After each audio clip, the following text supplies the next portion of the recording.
EVO.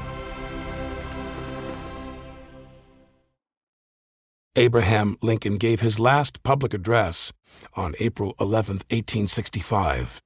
It was the first oratorical shot across the bow. So he gives a serious, if somewhat dry speech on Reconstruction. Lincoln historian Harold Holzer. And in the crowd is John Wilkes Booth. So Lincoln talks for the first time any American president has spoken publicly about extending the right to vote to African Americans. Nobody had ever suggested it before. Lincoln was, in his customary slow but sure way, introducing an expansion of human rights that had not been foreseen by the founders or by anybody else recently. Booth knows that it's a revolutionary act. Booth knows that it's a radical statement because two sources say that he turned to his co-conspirator and said that means Negro equality, and he doesn't use the word Negro. Just 2 days earlier, Robert E. Lee had surrendered the Confederacy to Ulysses S. Grant, ending the Civil War. The surrender was swift. It happened so quickly, in fact, that battles were still raging under the command of leadership that hadn't yet received the news. The simple fact that brave Confederates were still in the fight was the only fuel needed to turn the fire of patriotism burning inside John Wilkes Booth into an all-consuming inferno. He was convinced that decisive action wasn't just needed, it was demanded. Booth arrived home that night to the National Hotel where he resided. Perhaps he saw his girlfriend Lucy Hale, who happened to be the daughter of Senator John Hale, a well-known abolitionist. This was no accident, as Booth was known to be a mercenary when it came to his dating life. Romantic relationships were purely for status, reputation, and most crucially, as he became more involved with the war effort, information. Being involved with a woman like Lucy Hale no doubt presented opportunities to gain information about her father, about Union Army activities, and potentially about President Lincoln's movements. Besides, Booth was a celebrity, and unlike his brothers, he actually enjoyed his fame. However John Wilkes Booth spent his time on the evening of Lincoln's last address, by the morning of April 12th, he had a plan. That plan required a team that would follow him either to glory or oblivion. Welcome back to the Ides of April. I'm Alec Baldwin. Episode 2, Tragedy and Comedy. John Wilkes Booth greeted April 12th as he did any other Wednesday in Washington City. He rose early, ate breakfast in the hotel lobby, then set out on foot, as he always did, to Ford's Theater. Booth never disguised his appearance in public and would undoubtedly have been recognized several times on his walk to the theater. They recognized him. He was a famous guy. People recognized Booth. There were lots of pictures out there of acting heroes, political heroes, and people kept these pictures in their kind of sacred family albums. Being a massive box office draw in his time and a bona fide celebrity, Booth had recently been named the most handsome man in America by the major East Coast newspapers. His fame afforded him certain conveniences that other actors were never privy to. One of those perks was being able to use the theater as his permanent mailing address. Every day, he would show up at the theater to collect his fan mail. Every day. He was just a visiting star. I'm Terry Alford, historian and author, and the biographer of John Wilkes Booth. As a star, as a megastar, he had a carte blanche. He could go anywhere in the theater he wanted. Nobody would think twice. They were delighted to see him, just like you would if a superstar dropped by your place of work, right? The manager of the theater was a young man of 21 named Henry Clay Ford. He and Booth knew each other well. As manager, Henry constantly attempted to book the famous actor for frequent engagements at Ford's Theater. Booth would usually beg off until the right opportunity presented itself. The actor would often roam the empty building in the morning, sometimes sitting in the theater to read his mail with half an ear on whatever rehearsal was taking place on the stage. Other times he'd ensconce himself in a dressing room in the warren of rooms backstage. Booth felt at home in any theater he walked into. He felt powerful, in command. And thanks to his long history of successful performances on the now infamous stage, John Wilkes Booth felt like he owned Ford's Theater. The morning of April 12th, however, would be a quick visit. Booth grabbed his fan mail and hurried less than a mile north to the corner of 6th and H Street to meet his band of co-conspirators at a boarding house owned by his friend, John Surratt. He had hatched the beginnings of his master plan, but much more importantly, he needed to make sure that his team was still committed to the cause. The crushing surrender and events that had transpired over the previous 48 hours surely would be enough to rattle anyone. Booth needed to rally his troops and maintain a level of morale that would keep them engaged and remind them why they had become believers in the first place. All of this leads to an interesting question. Booth was raised in a progressive, artistic family. From a young age, his parents taught him that slavery, the most southern of institutions, was a sin. How could such an intelligent and talented young man raised in the most liberal environment grow up to become such a vicious weapon for the Confederacy? How did John Wilkes Booth become the single greatest villain in American history? Well, it's a family thing. To understand the Booths is to understand the reputation of the family itself.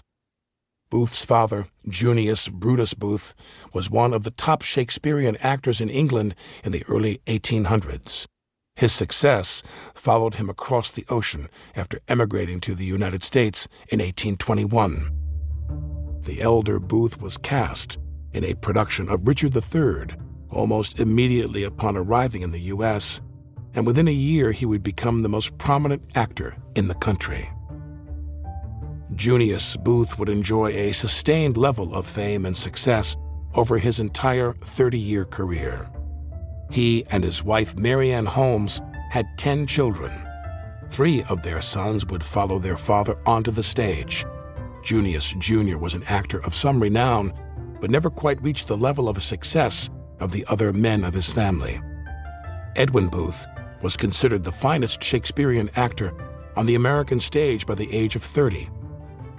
And John Wilkes, who would appear in the major Shakespearean tragedies of Hamlet, Romeo and Juliet, and Julius Caesar.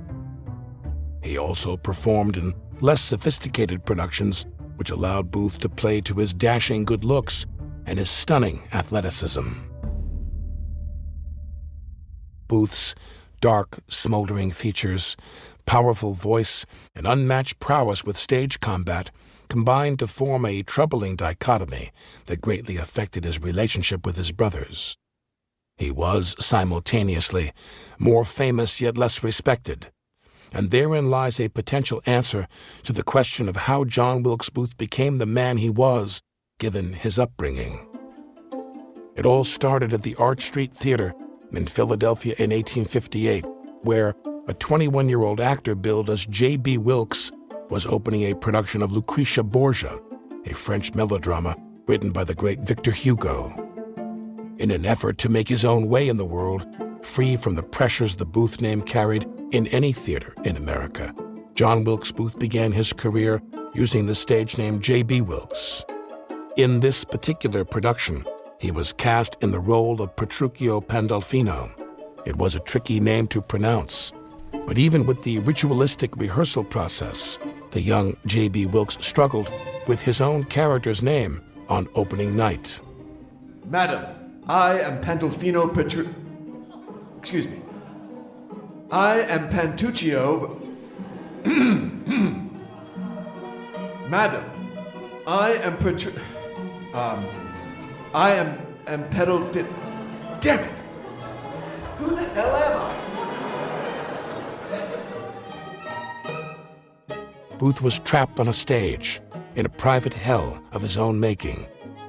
It's a feeling known only to stage actors who suddenly, inexplicably forget their lines. To make matters worse, he wasn't aware that in attendance that night was his older brother, Edwin. Still in his mid-20s but already firmly established as the standard-bearer for the American theater, Edwin is reported to have confronted John Wilkes and dressed him down for his shoddy, lackluster performance that brought shame to the Booth name. The young and impressionable actor felt exposed, attacked, and disrespected. A deep and abiding resentment towards Edwin was born that would last the remainder of his days and set him on a collision course with history. Within a short time, John had abandoned his stage name, J.B. Wilkes, and was performing proudly under his given name on the stages of great southern cities like Richmond, Savannah, and New Orleans. The farther south Booth went, the more distance he could put between himself and his brothers. And with that distance, the pressure to live up to his celebrated family name slowly disappeared. In the southern states, Booth found a warm embrace and the room he needed to make a name for himself and to discover who he was and what he believed. It wasn't long before the southern critics made John Wilkes Booth a star in his own right. Audiences fell in love with the passion and ferocity that were the hallmark of his performances. News of his newfound stardom and the scintillating reviews made their way to the northern cities, and offers for roles soon followed. When Booth finally returned home, he arrived as a star. He brought with him a nascent love for the Southern culture that had embraced him so lovingly and catapulted him to fame. Despite his northern roots, it was the South that had adopted Booth as one of their own. Booth's newly adopted culture would soon be threatened by a newly elected progressive president and the drumbeat of war that seemed inevitable. Back in Washington on April 12, 1865, it was only 3 days since the bloody Civil War had ended. One day prior, Booth and his compatriots listened from the White House lawn as Lincoln gave what would prove to be his final public address. John Wilkes Booth made his way to Surratt's boarding house from Ford's Theater to rendezvous with George Atzerodt, Lewis Powell, and Davy Herold. They were men forced to reckon with being on the losing side of the war, their future prospects dashed. Booth was their ideas man, their leader, their true north through the darkest days of their secret war effort. And their once inspiring leader had been reduced to nothing more than sneering, empty threats, and accusations leveled at President Lincoln from afar. The men were rudderless, desperate, and ready to give up. It would take a spectacular feat to rally their spirits, but nothing could prepare them for what was to come, even from a man like John Wilkes Booth. John Surratt's boarding house was ground zero for Booth and his men. It was Surratt who introduced Booth to the secret Confederate war effort operating in Washington City. Surratt was also responsible for recruiting the men that would ultimately give their lives for that effort. Surratt's boarding house had been the headquarters within the city for those trying to subvert the Union and deliver victory for the South. On any given day, various schemes were being plotted. Former Confederate Secret Service like Lewis Powell hatched schemes of kidnappings and prisoner exchanges. Spies like Booth himself were constantly engaged in the smuggling of valuable information from the industrial North to the Confederate leadership. I believe that Booth was in the informal network of the Confederate Secret Service. He was passing messages and information. He was a great guy to recruit because he traveled everywhere until he didn't. He was in Albany when Lincoln came through on his way to Washington in 1861. He was in Washington performing on the stage. He was able to brandish his fist at Lincoln during a performance. The men provided valuable information that would be funneled to Confederate personnel through men like John Surratt. But on this day, April 12, 1865, John Wilkes Booth strode into the parlor of Surratt's boarding house with his boldest plan yet. He proposed an earth-shattering attack designed to completely decapitate Union leadership. Booth detailed his plan, which involved the coordinated assassinations of President Abraham Lincoln, Vice President Andrew Johnson, and Secretary of State William Seward. They gave assignments to two others, one to kill Seward, who was lying in a bed of pain from a carriage accident with a broken arm and collarbone and jaw, which ironically would save his life because of the apparatus that protected him from the attack. But also, George Atzerodt, the German-American member of the gang, was assigned to kill Vice President Andrew Johnson. Again, the idea to decapitate the government. And Booth was believed, even though he was carrying a pistol with one bullet, his plan, maybe he was considering other weapons when he believed that Ulysses S. Grant was going to attend the theater party, but his assignment was to kill Grant as well. Naturally, the idea was met with skepticism and fear. It seemed impossible, extremely dangerous, and most critically, the plan had come too late. The general consensus in the room was simply, why bother? The war was over. The South had lost. Everyone was going home. But Booth argued that a bold, decisive move would leave the Union and its vast yet weary army shocked into a state of mournful complacency. It would also serve as the ultimate rallying cry for his sullen Confederate brothers to get back into the fight. A cry to defy the surrender of their superiors and to snatch victory from the jaws of defeat. The plan was not only possible, argued Booth, it was their last real chance to retaliate, provided they could summon the courage to enact the deadly plan. But George Atzerodt, Davy Herold, and Lewis Powell were entirely unclear exactly how they were supposed to execute such an incredible feat of rebel warfare. Unfortunately, Booth did not have the answer. The story continues after the break. Unless you're a presidential historian, it may surprise you to learn that modern-day elections in the United States have changed substantially from the early days of our country. This is especially true where the election of the vice president is concerned. In the infancy of our republic, electors from each state would cast 2 votes per ballot for president. The candidate with the most votes and a clear majority would become president. The second-place finisher would, by default, become vice president. If you're so inclined, look up Article 2, Section 1, Clause 3 of the United States Constitution. This particular system didn't last long. The election of 1800 was only the 4th presidential election in our nation's young history. Thomas Jefferson and Aaron Burr both received the same number of electoral votes, a tie. In accordance with the Constitution, the outcome of the election would be decided by majority vote in the House of Representatives.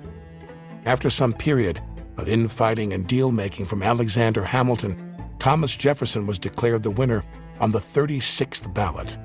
Jefferson was elected the 3rd president of the United States.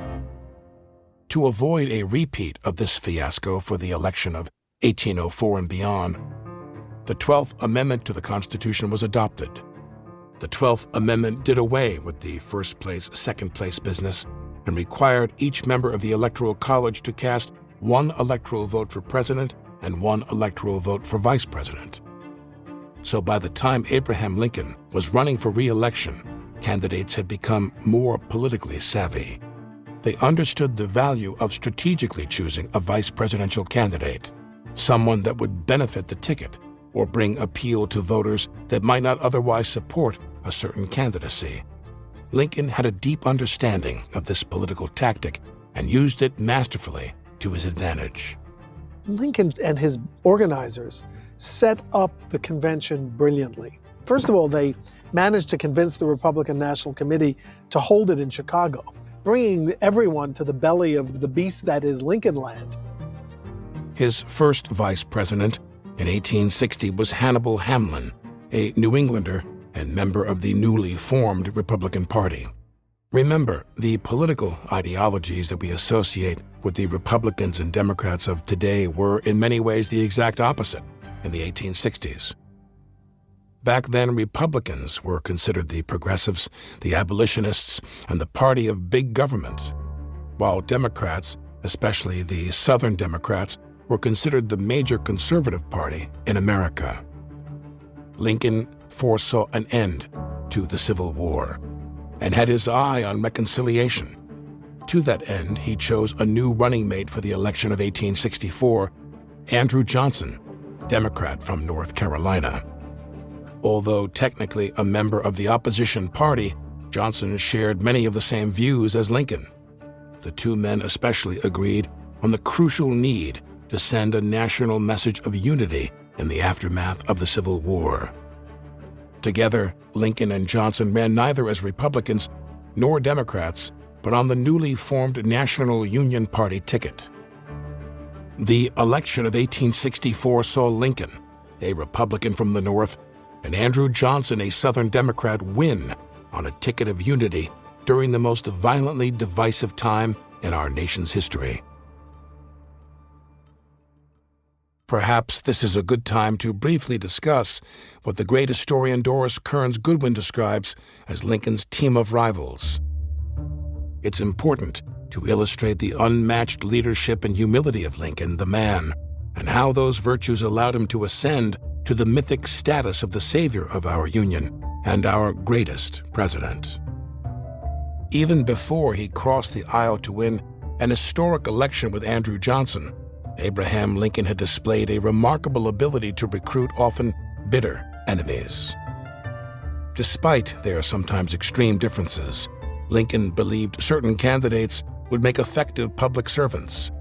Enter William Seward and Edwin Stanton. Having served one term as governor of New York and 2 terms as a U.S. senator, by 1859 William Seward was the most well-known Republican in the United States. He was also very outspoken on major issues, and heading into the Republican National Convention in Chicago, was believed by many to be the presumptive favorite to win the nomination. However, as the convention got underway, there were worried whispers that Seward might have some trouble in a handful of swing states. A theory emerged that an obscure country lawyer from Illinois, a man out of politics for more than a decade, might actually be more electable than Seward. Lincoln engineered the presidential endorsement of the influential Chicago Tribune.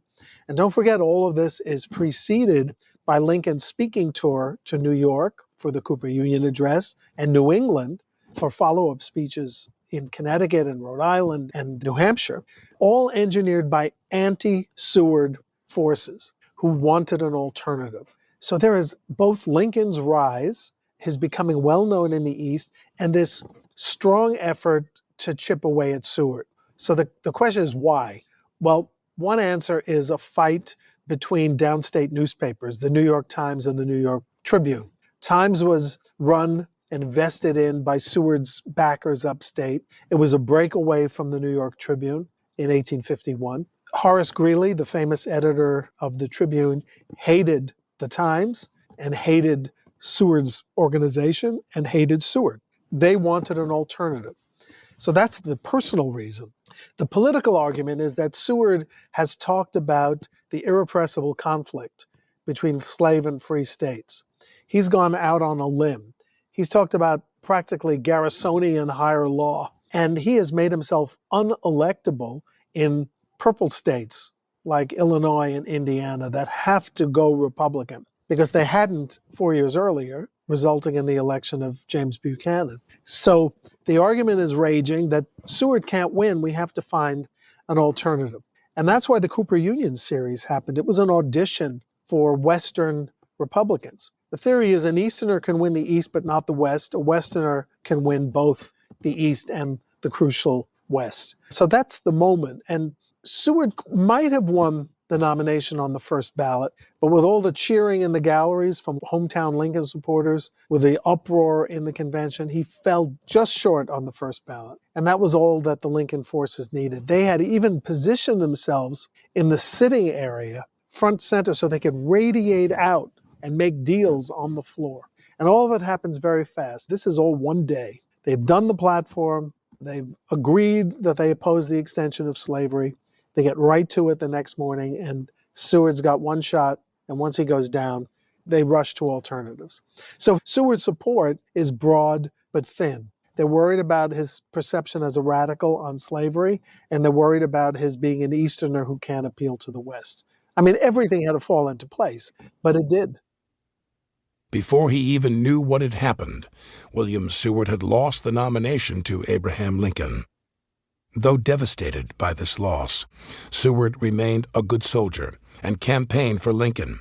He would eventually deliver the Midwest and help secure Lincoln the presidency.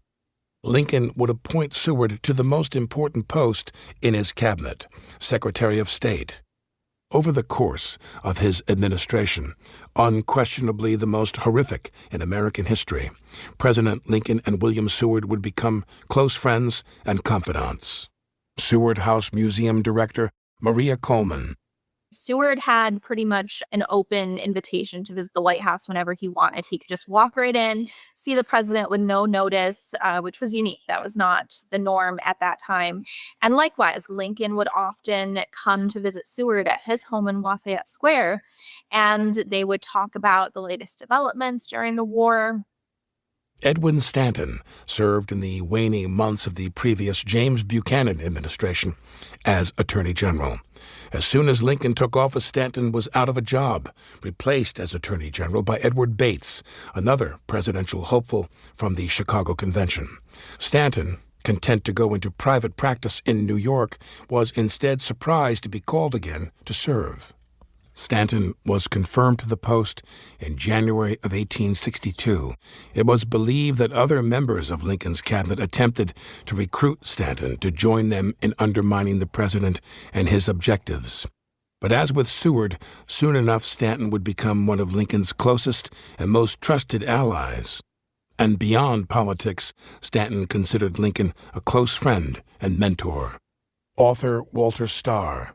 He is rude, he is temperamental, and he is rude to everyone from the president down to the man who greets him at the front door of the War Department every morning. But he is also, to come back to your word, indispensable. Because it's not just that he works long hours, he works incredibly effectively. And so he kind of harnesses the immense industrial might of the North and the transportation to enable the Union to win the war. Prior to General Lee's surrender and the subsequent unconditional release of all prisoners of war, Booth had conceived of other revenge plans for President Lincoln that were decidedly less aggressive and less lethal. One version of the plot was also set at Ford's Theater and relied heavily on a perceived home field advantage of sorts for Booth. He proposed the following to his team. Wait until the president shows up for the evening performance at Ford's. Booth and his men would then rush the president's box, subdue him with multiple blows to the head, secure his arms and legs with rope, and lower him from the balcony to the stage. The would-be kidnappers would then carry Lincoln's hog-tied body out of the back of the theater and make a quick getaway. Unfortunately for Booth, the president canceled his planned trip to Ford's Theater that night on account of rain and decided to stay home. The next and far more serious plot, both in scope and odds of success, involved another kidnapping. Because these capers were originally plotted before the end of the Civil War, taking Lincoln alive at the time would have been the best way to force the release of Confederate prisoners through a negotiated trade, or so went the thinking of Booth. Booth had obtained classified information regarding the president's schedule. On March 17, 1865, Lincoln would be attending a play at the Campbell Military Hospital just outside of Washington City. In yet another of Booth's plans, he and his accomplices would attack the presidential carriage, overpower the driver, subdue Lincoln, and handcuff him. They would then make their way across the Potomac, through southern Maryland into Virginia, where he would be held prisoner in Richmond, the capital of the Confederate States of America. Booth and his men left the lobby of the National Hotel and convened at a restaurant near the hospital to go over their plan. After the meeting, while the play was still in progress, Booth quickly rode to the hospital to make sure everything was on schedule, only to discover that Lincoln had changed his plans yet again at the last minute. He had accepted an invitation to a ceremony at none other than John Wilkes Booth's own home, the National Hotel. Convinced of his own perceived failures to deliver victory for his country, Booth was at a low point. He would only sink further into despair with news of the Union victory at Appomattox just 3 weeks later.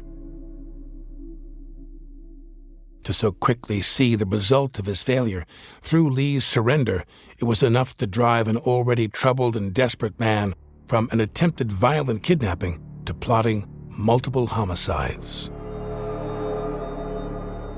April 13th, 1865. Booth arose on Thursday morning with his stomach in knots and the countenance of a hissing radiator. The enormous amount of pressure he had put on himself was beginning to consume him. He skipped breakfast and headed to Ford's Theater. With his mind struggling between abject guilt and critical problem-solving, it's no wonder Booth didn't notice the flurry of activity erupting across the city. He hadn't yet seen the day's newspaper, so he wasn't aware that an illumination had been declared for that very evening. Illuminations in Washington City were a wondrous event that were held to celebrate grand occasions, and this occasion was the grandest of them all. This particular Holy Thursday would see Washington City fully aglow in the soft light of candles, gas lamps, and streetlights. Every house would have their curtains open, candles burning, and Old Glory flying to commemorate the Union victory and the end of the Civil War. Performers and street vendors would be out in force, and the streets would be packed. It was estimated that the population of the city had more than doubled in just the last few days, with soldiers, both Union and Confederate, crowding into the city. By late morning, candle shops were sold out, and officials were preparing for a citywide spike in gas lamp usage. Booth, however, was oblivious. It wasn't until he noticed young Mr. Ford hanging decorations in the window that he asked what was going on. When he heard that there was a celebration that evening, honoring the destruction and dissolution of the country he loved, Booth was distraught. He couldn't help but see the illumination as a public spotlight on his own shame, coming into stark relief for all to see.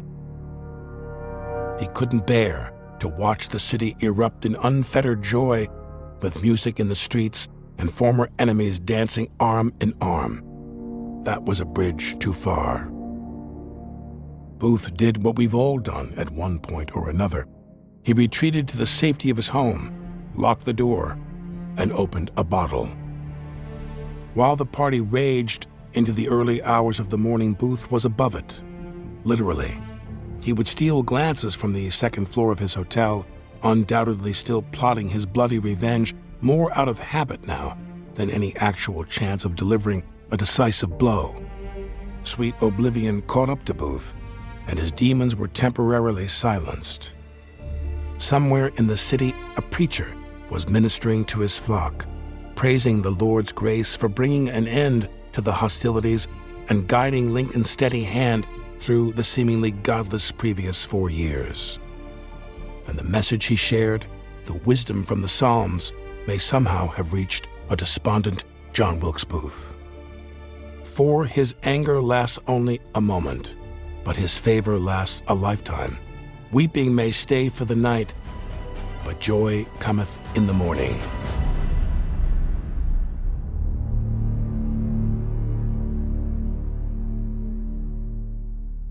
On the next episode, a dejected and defeated John Wilkes Booth receives news that will alter the course of a nation. His plan is in motion, but he has less than 12 hours to execute the most brazen political assassination in history. That's next on the Ides of April. The Ides of April was created, produced, and written by Brandon Morgan. Our executive producers are Brandon Morgan and Matt Del Piano. Zach McNeese is our story editor, sound designer, and mixer. I'm Alec Baldwin. Thanks for listening.